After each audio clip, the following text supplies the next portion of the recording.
Hi everybody, I'm Maddie Paul, and you know that feeling when you finish a book, an amazing book, and you just wish it never had to end? Well, I have the series for you. If you've heard of A Court of Thorns and Roses, it's an excellent series that's been dubbed kind of like a romantasy, so a romance and fantasy read kind of smushed together.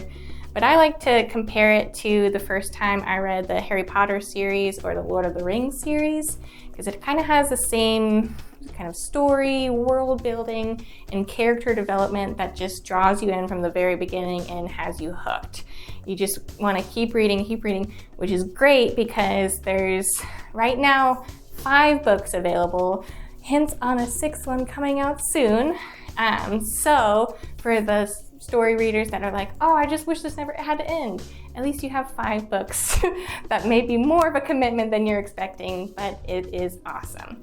So it's set in this world that has, kind of centers around a human character, but they live in lands that border the fairy territory. So there's high fae and all different types and species of fairies, but the two don't get along. And the first book is all about kind of when those two worlds collide and the adventure and drama and romance that ensues after that.